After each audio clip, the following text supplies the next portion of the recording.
आज अर्जुन की शादी का दिन था। पूरा घर रंग बिरंगी लाइटों और झालरों से दुल्हन की तरह सजा जगमगा रहा था। मोहल्ले की औरतें विवाह के गीत गाते हुए ढोलकी की ताल पर खुशी से झूम रही थी। खुशियां घर के कोने कोने से उमड़ कर आ रही थी और पूरे घर में रौनक ही रौनक थी। लेकिन यह रौनक अधूरी थी। साधना जी अंदर के कमरे में अपने बेड पर बैठी अतीत की यादों में गुम हुए सोच रही थी। बस जी 4 महीने और फिर भगवान ने चाहा तो हमारी गोदी में भी एक नन्हा मुन्ना या मुन्नी खेल रही होगी। साधना जी ने बड़ी प्यार भरी नज़र अपने पति संजीव जी पर डालते हुए कहा, संजीव जी, वैसे तुम्हें क्या चाहिए, बेटा या बेटी?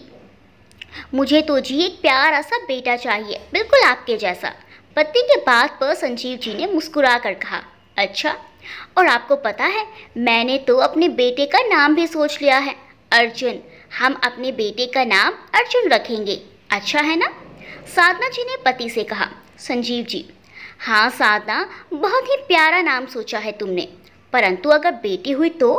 साधना जी बोली, तब हम उसका नाम अंजना रखेंगे।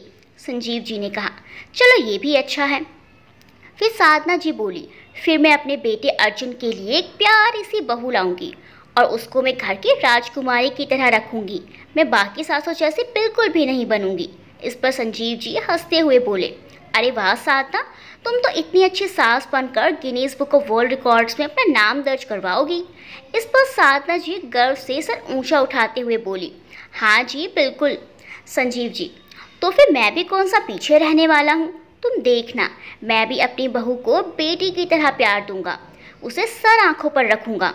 संजीव जी रोज अपने बेटे बहू के बारे में बातें करते और ढेरों सपने संजोते।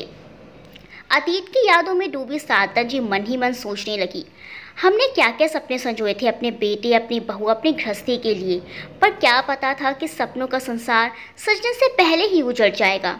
आज हमारे बेटे की शादी का दिन आया भी तो आप साथ नहीं हैं। आपके बिना तो कोई खुशी खुशी जैसे लगती ही नहीं है। साधना जी की आंखों से आंसू छलकने लगते हैं। साधना जी की अतीत की यादों का सिलसिला तब टूटा जब अर्जुन उनको आवाज़ देते हुए अंदर आया, माँ, मैं आपको पूरे घर में ढूंढ रहा हूँ और आप यहाँ बैठी हैं। फिर जैसे ही अर्जुन ने माँ के आंखों में आंसू देखे तो उनके पास बैठकर उनके कंधे पर हाथ रखते हुए बोला, माँ, आपकी आंखों में आंसू? दोनों माँ बेटे जैसे बिन बोले ही एक दूसरे की भावनाओं को समझ गए और एक दूसरे के गले लगकर रोने लगे। फिर माँ को चुप कराते हुए अर्जुन बोला, माँ, पिताजी हमारे साथ ना होते हुए भी हमेशा साथ हैं, उनका आशीर्वाद हमेशा हमारे साथ है। मैंने तो पिताजी को देखा भी नहीं, फिर भी ना जाने क्यों लगता है कि वो यही मेरे आसपास हैं। चलिए माँ, आप शांत हो जाइए, वो जहाँ कहीं भी हैं उनका एक अंश हमेशा हमारे साथ है। सब लोग बाहर आपकी प्रतीक्षा कर रहे हैं, चलिए माँ, बाहर चलिए। अर्जुन माँ को सांत्वना देकर बाहर ले जाता है। साधना जी और संजीव जी की पहली मुलाकात तब हुई जब वह अपने कॉलेज ग्रुप के साथ कॉलेज के ही एक प्रोजेक्ट के लिए एक अनाथालय में गई हुई थी। वहीं संजीव जी भी मौजूद थे, जिनको पार्ट टाइम जॉब और पढ़ाई के साथ साथ सोशल वर्क में काफ़ी रुचि थी। उस दिन वो वहाँ बच्चों को कुछ खाने पीने की चीज़ें और किताबें बांट रहे थे। उस समय वो दोनों कॉलेज के 2nd ईयर में थे। उनकी पहली मुलाकात दोस्ती और फिर प्यार में कब बदल गई पता ही नहीं चला। देखते देखते हंसी खुशी 6 माह बीत गए और उन दोनों ने पढ़ाई पूरी हो जाने के बाद एक दूसरे से शादी का वादा कर लिया। संजीव जी के घर में तो उनके सिवा कोई ना था। इधर साधना जी के माता पिता को भी इस रिश्ते से कोई आपत्ति नहीं थी, क्योंकि संजीव जी एक वेल एजुकेटेड और वेल मैनर्ड व्यक्ति थे। अब उनके सेल्स मैनेजर की अच्छी जॉब भी लग चुकी थी। संजीव जी का स्वभाव इतना विनम्र, दयालु और बोली में इतनी मिठास घुली थी कि कोई भी उनको देखकर प्रभावित हो जाता था। इसीलिए साधना जी के माता पिता को भी संजीव अपनी बेटी के लिए एकदम सुयोग्य लगे। अब पढ़ाई पूरी होने के बाद दोनों की शादी पूरे विधि विधान के साथ संपन्न हुई और दोनों ने अपने सपनों का एक छोटा सा संसार बसाया, जहां बस खुशियां और प्यार था। संजीव जी की जान बसती थी अपनी पत्नी में। वो उनकी छोटी से छोटी खुशी का भी ध्यान रखते थे और छोटी बड़ी सभी इच्छा पूरी करने की भरपूर कोशिश करते थे। साधना जी भी पति का बहुत ध्यान रखती थी। दोनों पति पत्नी के बीच अत्यधिक प्रेम था। उनकी खुशी तब दोगुनी हो गई जब पता चला कि साधना जी माँ बनने वाली हैं। दोनों ने आने वाले नन्हे मेहमान और आने वाले कल के लिए ना जाने कितने सपने संजोए थे और खुशी खुशी समय यूं ही बीतता जा रहा था कि अचानक एक तूफान सब कुछ बहा ले गया। एक ऐसी अनहोनी घटना घटी जिसकी कल्पना साधना और संजीव जी ने सपने में भी नहीं की थी।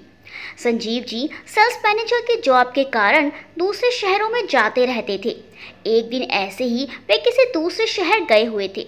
शाम का समय था कि रोड क्रॉस करते समय एक तेज स्पीड से आता हुआ ट्रक संजीव जी को टक्कर मारकर चला गया। संजीव जी पीड़ा से कराह उठे। वो सड़क पर पड़े तड़प रहे थे कि देखते ही देखते उनके चारों ओर भीड़ जमा हो गई। उसी भीड़ में से किसी भले मानस ने एम्बुलेंस को फ़ोन कर उन्हें हॉस्पिटल पहुंचा दिया। ट्रक के टक्कर लग जाने से डॉक्टर को मजबूरन उनकी एक टांग काटनी पड़ी। जब संजीव जी को होश आया तो उन्होंने अपनी एक टांग ना पाकर वे पागलों की तरह चिल्ला उठे और तड़प तड़प कर रोने लगे। डॉक्टर्स ने किसी तरह उनको संभाला और चुप कराया। डॉक्टर्स के काफ़ी समझाने के बाद उन्होंने खुद को आगे के ट्रीटमेंट के लिए बड़ी ही मुश्किल से मानसिक रूप से तैयार किया। उधर साधना जी संजीव जी के निर्धारित समय से काफ़ी देर बाद भी न आने पर हड़बड़ा उठी। वो कभी दीवार पर लगी घड़ी में समय देखती तो कभी बार बार दरवाजे की तरफ देखती। वह बेचैनी की हालत में कभी दरवाजे तक जाती, कभी फिर से अंदर आ जाती। सर्दी के मौसम में भी उनका शरीर पसीने से तर हो गया था। जब रात तक भी संजीव जी घर नहीं लौटे तो उन्होंने उनके ऑफिस फ़ोन करके पता किया, जहां से उनको कोई ख़ास जानकारी नहीं मिली। अपने माता पिता के साथ मिलकर साधना जी उनको पागलों की तरह ढूंढने लगी। उनके ऑफिस गई, उनके सहयोगियों से पूछा, सारे दोस्तों और रिश्तेदारों से भी पूछा, पुलिस में गुमशुदगी की रिपोर्ट लिखवाई। यहाँ तक कि जिस शहर में संजीव जी कंपनी के काम से गए थे वहाँ की पुलिस से भी पूछताछ की, परंतु संजीव जी का कहीं भी कुछ भी पता नहीं लगा। इधर संजीव जी को इधर उधर ढूंढते ढूंढते अब साधना जी को 15 दिन गुजर चुके थे। उधर संजीव जी 15 दिन के इलाज के बाद अब व्हीलचेयर पर आ चुके थे। एक दिन व्हीलचेयर पर बैठे हुए उदासी से अपनी एक टांग को देखते हुए सोचने लगे, हे भगवान, भाग्य ने ये कैसा अन्याय किया है मेरे साथ। अब मैं क्या करूं, कहाँ जाऊं? यदि ऐसे में साधना के पास गया तो उस पर क्या गुजरेगी? वह तो बेचारी जीते जी ही मर जाएगी। कहीं सदमे में हमारे होने वाले बच्चे को कुछ हो गया तो? नहीं नहीं, मैं साधना के पास नहीं जा सकता। मैं जीवन भर उस पर बोझ बनकर उसके जीवन को और कठिन नहीं बना सकता। नहीं नहीं, मैं ऐसी गलती कभी नहीं करूँगा। यह कठिन निश्चय मुझे लेना ही होगा, साधना और अपने आने वाले बच्चे की भलाई के लिए। साधना बड़ी समझदार और हिम्मत वाली लड़की है। वह किसी तरह खुद को और हमारे आने वाले बच्चे को संभाल ही लेगी और फिर उसे मेरे बिना जीने की आदत हो ही जाएगी। हाँ, यही सही है। उस पर बोझ बनने से अच्छा है कि मैं उसके पास ही ना जाऊं। यह निश्चय कर संजीव जी किसी और शहर में जाकर एक आश्रम में गुमनामी में अपना जीवन जीने लगे। अगर कोई इंसान भगवान को प्यारा हो जाता है तो उसके परिवार वालों और सगे संबंधियों को यह सोचकर संतुष्टि हो जाती है कि वह इंसान अब दूसरी दुनिया में भगवान के पास है। परंतु साधना जी को संतुष्टि होती तो होती कैसे? उनकी स्थिति तो जैसे पागलों सी हो गई थी। उनको ऐसी स्थिति में अकेला छोड़ना उनके माता पिता ने सही नहीं समझा। वो अपने बेटे को अपने साथ ले गए, पर साधना जी सदमे से बाहर ही नहीं निकल पा रही थी। साधना जी की नज़र हमेशा दरवाजे पर रहती। दरवाजे पर हल्की सी भी दस्तक होती तो दौड़कर दरवाज़ा खोलती कि कहीं संजीव ना आए हों। हर समय उनके मन में हजारों सवाल टिक टिक करते रहती कि आखिर संजीव कहाँ गए? क्या वो किसी दुर्घटना का शिकार हो गए? कहीं कोई अनहोनी घटना तो उनके साथ नहीं घट गई? कहीं किसी ने कोई नुकसान ना पहुँचा दिया हो उनको? पता नहीं वो कहाँ होंगे, जीवित भी होंगे या नहीं। इन्हीं सवालों की कश्मकश में उलझे और पति का इंतजार करते करते साधना जी ने गर्भावस्था के 9 महीने भी पूरे कर लिए और फिर अर्जुन को जन्म दिया। उनको लगा जैसे भगवान ने अर्जुन के रूप में संजीव को ही उनके पास लौटा दिया है। अर्जुन की प्यार भरी मुस्कान ने उनकी पीड़ा कुछ तो कम की। अब वो अपने बेटे को देख देख कर जीती। अर्जुन ने उन्हें संजीव का अक्स दिखाई देता था। उनके मन में पति के वापस आने की जो उम्मीद थी अब वो भी कहीं ना कहीं गुम होने लगी थी। उधर संजीव जी भी काफ़ी समय तक अपने साथ हुई अनहोनी और पत्नी और बच्चे से बिछड़ने की पीड़ा में काफ़ी समय तक सदमे में रहे। कि अचानक उनके ज़मीर ने उन्हें झंझोड़ते हुए कहा, संजीव, ऐसे कब तक तो इस अग्नि में खुद को जलाता रहेगा? भगवान ने तेरी एक टांग ली है, परंतु तेरे सामने अभी पूरा जीवन पड़ा है जिसे इस व्हील चेयर पर बैठे बैठे नहीं गुजारा जा सकता। तू एक पढ़ा लिखा नौजवान है, ऐसे व्हील चेयर पर बैठने से अच्छा है कि मैं कुछ काम करूं। बस यही सोचकर संजीव जी ने आश्रम से जुड़ी एक शेयर एंड केयर फाउंडेशन में एक सोशल वर्कर के तौर पर काम करना शुरू कर दिया। उधर अर्जुन थोड़ा बड़ा हुआ तो साधना जी को लगा कि कहीं वे अपने माता पिता पर बोझ न बन जाएं। यही सोचकर वो अर्जुन के 5 बरस होने के बाद वापस अपने घर आ गई। घर आकर संजीव जी के बिना उस घर में रहना उनके लिए दूभर हो गया। संजीव जी की यादें उन्हें दिन रात कचोटती रहती, घर की दीवारें उन्हें जैसे खाने को दौड़ती।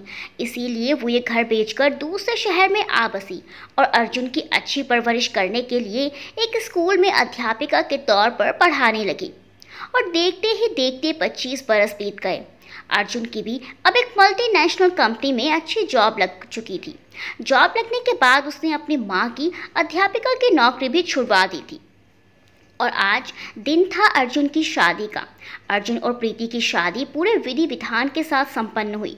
प्रीति एक बहुत ही सुंदर, सुशील, चंचल और अच्छे संस्कारों वाली लड़की थी। उसके घर में आने से जैसे पूरे घर में खुशी का माहौल रहने लगा। एक पतिव्रता होने के साथ साथ वो एक अच्छी बहू भी साबित हुई। साधना जी को वह सास माँ नहीं, माँ की ही तरह आदर सम्मान देती। और यह सोचकर कि ससुर जी तो इस दुनिया में नहीं रहे, कम से कम सास माँ की सेवा करके ही कुछ पुण्य कमा लूँ, उनकी खूब सेवा करती। साधना जी भी उसे अपनी बेटी की तरह स्नेह देती। साधना जी की एक आवाज़ पर प्रीति दौड़ी चली आती थी। साधना जी को हल्का सा बुखार जुकाम भी होता तो वो सास माँ के लिए कभी काढ़ा बनाती तो कभी गर्म गर्म सूप बना कर लाती और अपने हाथों से उन्हें खिलाती। उनका रिश्ता सास बहू जैसा नहीं बल्कि माँ बेटी जैसा था। एक दिन प्रीति बातें करते करते साधना जी से बोली, मम्मी जी, घर में हम 3 ही तो लोग हैं, काम भी ज़्यादा नहीं होता, इसीलिए मैं पूरा दिन बोर हो जाती हूँ। क्यों ना घर में बैठे बैठे ही कुछ काम कर लूँ, जिससे मेरा अच्छा समय व्यतीत हो जाएगा और फिर बोरियत भी नहीं होगी। साधना जी, बेटा, यह तो बड़ा अच्छा आइडिया है। अगर तुम कुछ करना चाहती हो तो अच्छी बात है। प्रीति उत्साहित होते हुए बोली, हाँ mummy ji, share and care करके एक NGO है जो अनाथ बच्चों, बुजुर्गों, विधवाओं के लिए और समाज में फैली अनेक प्रकार की सामाजिक कुरीतियों को मिटाने के लिए काम करती है। इस NGO में जॉब का अच्छा अवसर है। बस घर बैठे काम करना है और सप्ताह में 1-2 बार NGO में विजिट करना है। सप्ताह में हमें एक टारगेट दिया जाएगा जिसको हमें अपनी टीम के साथ मिलकर पूरा करना होगा। प्रीति की बात सुन साधना जी बोली, जॉब तो बड़ी अच्छी है, इसी बहाने तुम समाज में अपना भी कुछ योगदान दे पाओगी। यह कहकर साधना जी ने प्रीति को NGO में जॉब करने की परमिशन दे दी। अर्जुन को भी प्रीति के जॉब करने से कोई भी आपत्ति नहीं थी, इसीलिए प्रीति ने जॉब ज्वाइन कर ली और घर बैठे बैठे ही अपने लैपटॉप से काम करना शुरू कर दिया। 15 दिन बाद प्रीति को NGO की तरफ से उसी शहर के आश्रम में जाने का टारगेट मिला जहां संजीव जी रह रहे थे। जब प्रीति अपनी टीम के साथ NGO गई तो उसकी मुलाकात व्हीलचेयर पर बैठे एक 50 वर्षीय व्यक्ति से हुई।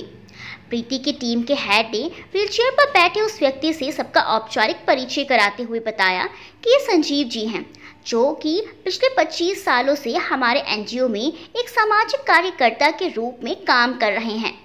इन्होंने हमारे NGO और समाज में काफ़ी योगदान दिया है। ये भी हमारी इस टीम का हिस्सा रहेंगे। उस व्यक्ति को देखकर प्रीति को ना जाने एक अजीब सा एहसास हुआ। ऐसा लगा मानो ये कोई अपना है। ऐसा लगा मानो उसके पैर छूकर आशीर्वाद ले।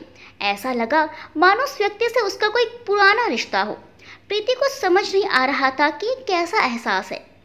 ना जाने क्यों प्रीति संजीव जी की ओर खींची चली जा रही थी। इसीलिए थोड़ा औपचारिक काम निपटाने के बाद प्रीति उनके पास जाकर बैठ गई।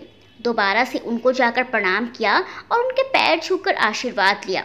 फिर बैठकर उनसे बातें करने लगी।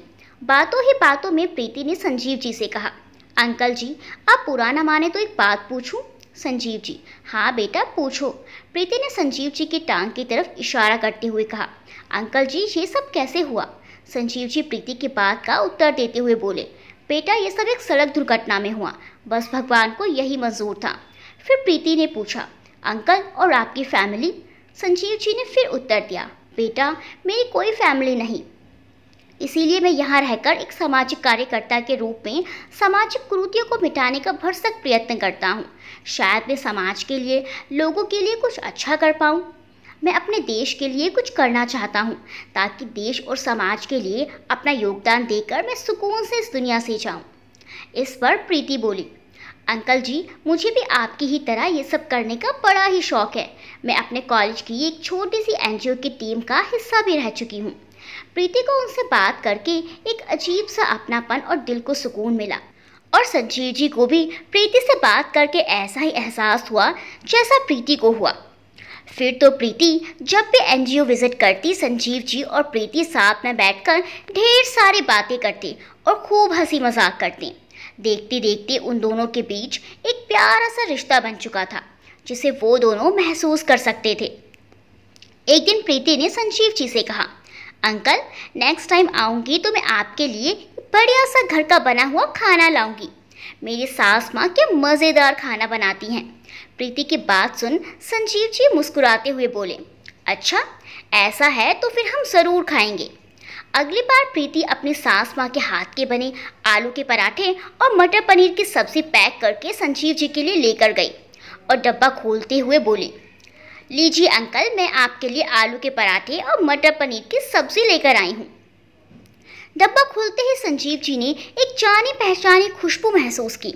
फिर प्रीति ने उनकी थाली में खाना परोस दिया और दोनों साथ बैठकर खाना खाने लगे। संजीव जी ने जैसे ही मुंह में पहला निवाला रखा तो एक जाना पहचाना सा स्वाद उनके मुंह में अमृत की तरह घुल गया और ना जाने क्यों आंसू के कुछ मोती उनकी पलकों की मुंडेर तक आ गए। वो एक एक निवाला खाए जा रहे थे और इस अजीब एहसास के बारे में सोचे जा रहे थे। खाना खाने के बाद प्रीति ने संजीव जी से पूछा, तो कहिए अंकल कैसा लगा आपको मेरी सास माँ के हाथों का बना खाना? संजीव जी अपने एहसासों को शब्दों में बयान न कर पाए और बस कहा, खाना सच में बड़ा ही स्वादिष्ट था, खाकर मज़ा आ गया। प्रीति के जाने के बाद भी वो स्वाद ना जाने कब तक संजीव जी के मुंह में घुला रहा और वे उस स्वाद के बारे में सोचते रहे कि ऐसा ही कुछ स्वाद तो मेरी साधना के हाथों में था। फिर उन्होंने अपनी इस सोच को ख़त्म किया और काम में व्यस्त हो गए।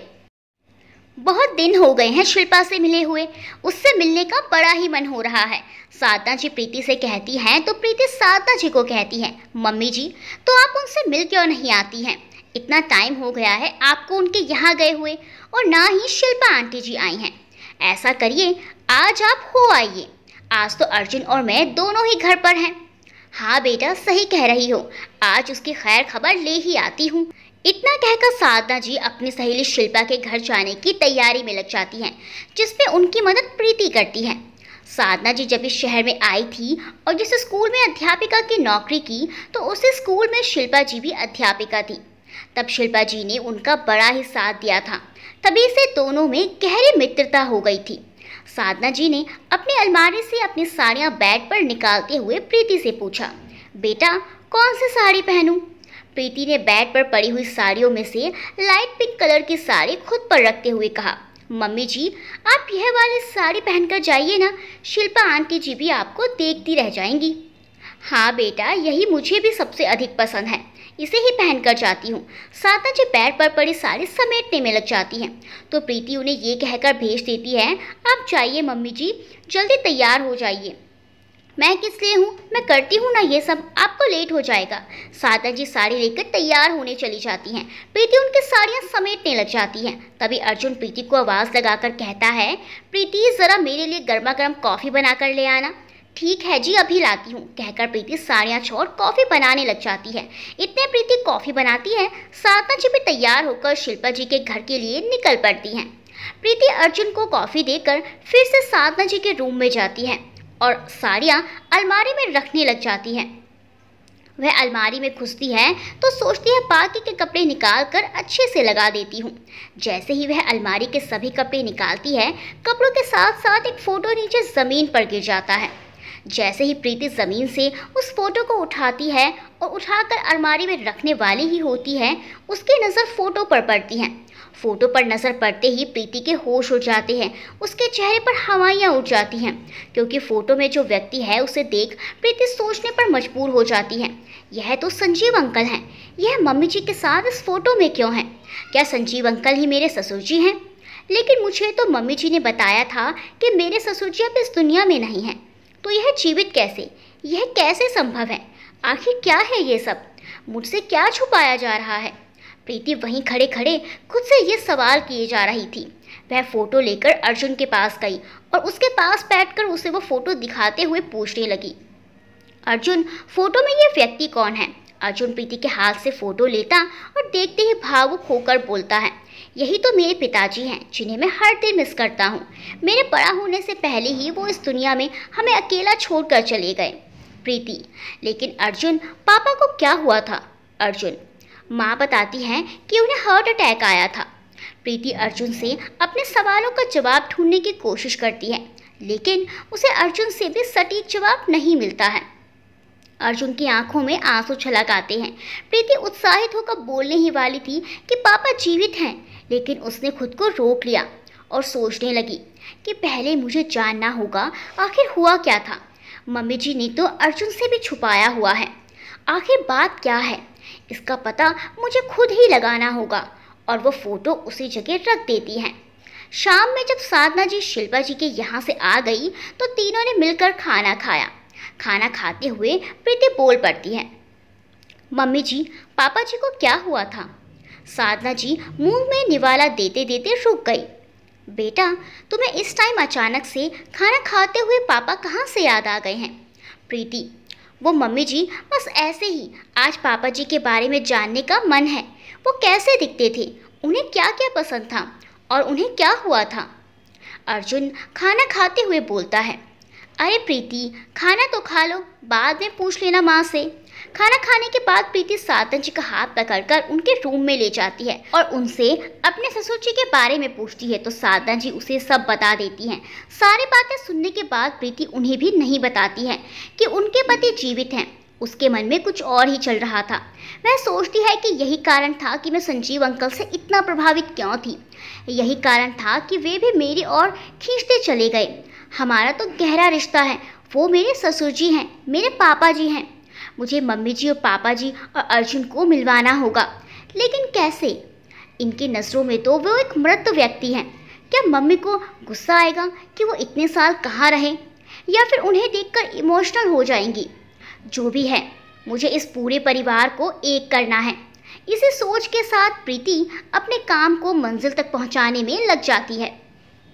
अगली बार प्रीति जब अपने ससुर जी संजीव जी से मिलती है तो उसकी आंखों में आज एक अलग ही चमक थी।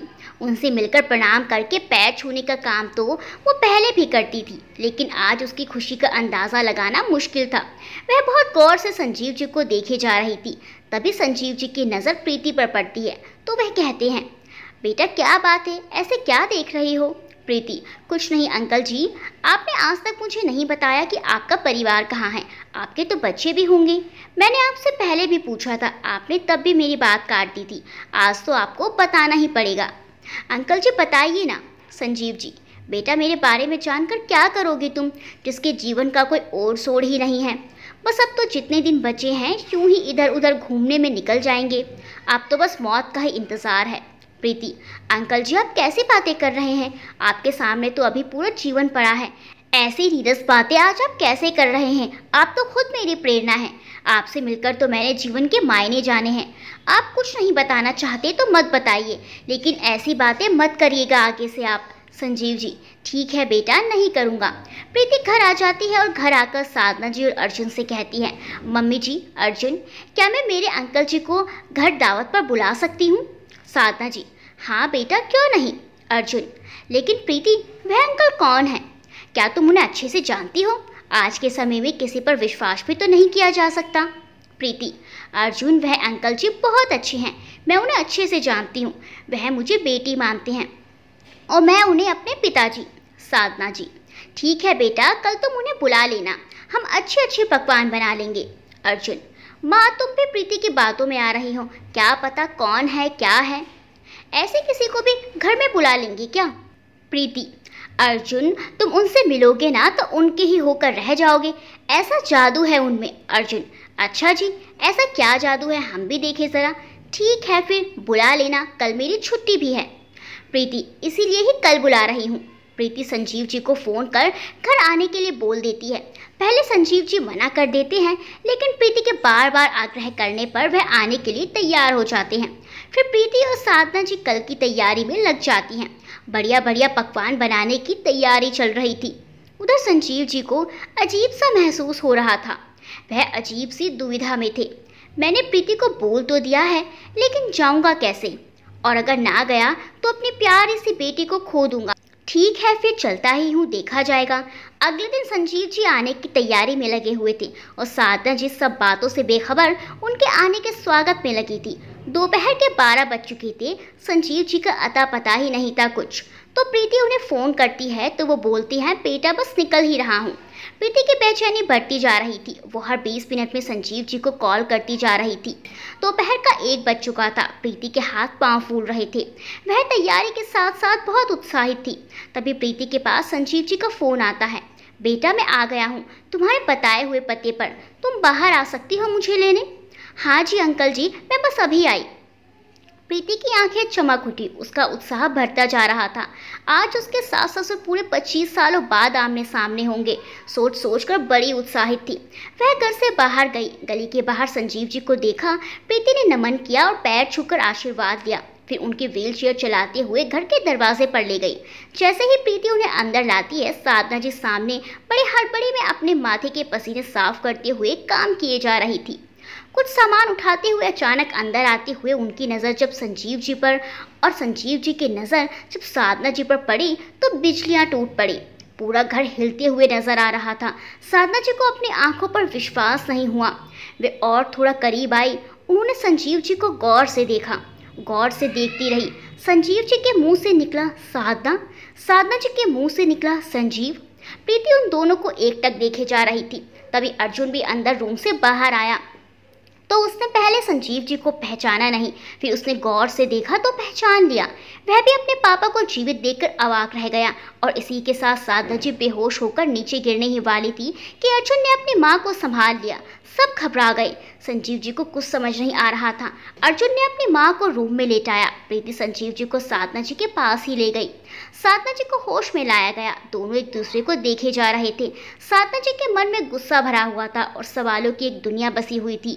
लेकिन जब उन्होंने अपने पति को ऐसे व्हीलचेयर पर देखा तो उन्हें सब सवालों के जवाब मिल चुके थे। गुस्सा और नफरत भी प्यार में बदल गया था। सभी गिले शिकवे मिट चुके थे। वह फूट फूट कर रोने लगी। संजीव जी ने उन्हें गले लगाया, उनसे माफ़ी मांगी। अर्जुन और प्रीति वहीं खड़े देख रहे थे।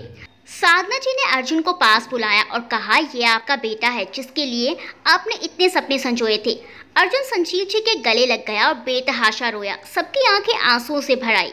उन्होंने अर्जुन से भी माफ़ी मांगी। प्रीति की ओर इशारा करते हुए साधना जी बोली, और ये आपकी बहू जिसके लिए आप हर समय मेरे कान खाते रहते थे। संजीव जी प्रीति का हाथ पकड़ते हुए बोले, यह तो मेरी बच्ची है, मेरी प्यारी बच्ची। हम तो बहुत पहले ही मिल चुके थे और मुझे हमेशा ही लगता था कि हमारा कोई ना कोई नाता ज़रूर है। मुझे भी यही लगता था अंकल जी।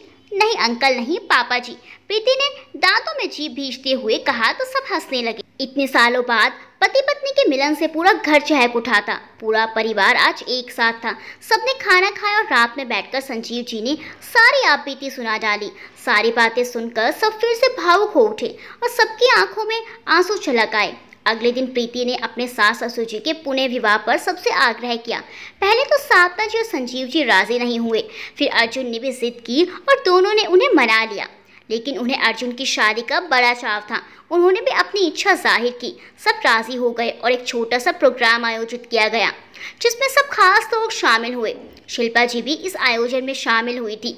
सबको बड़ी हैरानी हो रही थी उनकी कहानी सुनकर। अर्जुन के सर पर सहरा देखने का बड़ा अरमान था संजीव जी का, जो आज पूरा हो गया था। प्रीति ने अपनी सास माँ को अपने हाथों से दुल्हन बनाया, उनकी बलाएं ली। साधना जी ने भी प्रीति को दुल्हन बनाया। दोनों एक दूसरे को देखकर भावुक हो उठी। दोनों एक दूसरे के गले मिल खुशी के आंसू बहा रही थी। दोनों के विवाह का कार्यक्रम संपन्न हुआ। एक छोटा सा सुखी संसार संजीव जी और साधना जी के सामने था। वह अपने परिवार को देख देख कर जीते। बिछड़ने के बाद उनके मिलन की खुशी का अंदाज़ा लगाना भी मुश्किल था। प्रीति ने जो सोचा वो कर दिखाया आज। उसने एक पति पत्नी, एक बाप बेटे का मिलन कराकर बहुत पुण्य का काम किया। वह खुद को बहुत धनी महसूस कर रही थी, वो भी इसी परिवार का हिस्सा है। उसने जो भी किया उसमें भगवान ने पूरा साथ दिया। उसने भगवान के सामने शीश झुकाया और भगवान का बहुत बहुत धन्यवाद किया। दोस्तों, वीडियो को लाइक करना बिल्कुल ना भूलें। मिलते हैं अगली वीडियो में अच्छी सी कहानी के साथ। तब तक के लिए बाय बाय।